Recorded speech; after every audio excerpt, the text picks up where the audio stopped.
Tahu gak kenapa orang yang jadi korban orang narsistik itu sakit hati banget, susah untuk let go, dan seringkali jadi trauma? Mereka mengalami distorsi realita. Mereka tulus dan melihat hubungan itu sebagai sesuatu untuk diperjuangkan. Tapi orang narsistik itu, entah pasangan, teman, atau anggota keluarga, malah melihat mereka sebagai sumber pemuas ego mereka.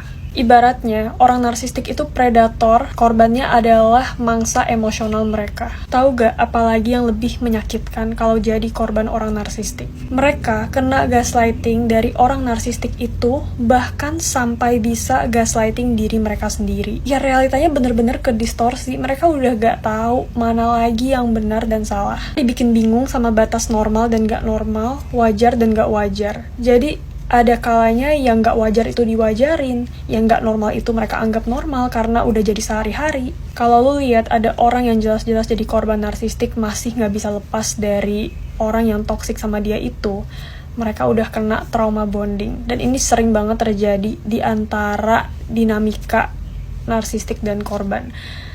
Kasian banget sih liatnya, karena mereka gak bisa lepas.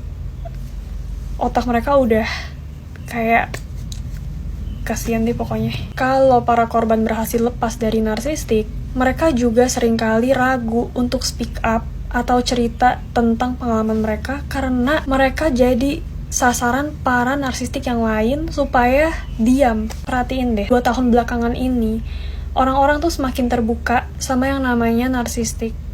Para narsistik itu ke-expose semua dan mereka panik guys, karena gila, orang-orang makin pintar, orang makin sadar sama yang namanya mental health, dan korban orang narsistik itu biasanya kan orang-orang yang punya empati, yang baik, yang kebalikannya narsistik. Jadi mereka bener-bener gak ngeh kalau mereka tuh jadi korban narsistik sampai udah terlambat, sampai otak mereka tuh udah error karena narcissistic abuse itu. Dan narcissistic abuse itu gak main-main loh, bener-bener parah loh. Jadi gue sedih, bahkan walaupun mereka udah berhasil lepas dari narsistik, mereka masih trauma loh.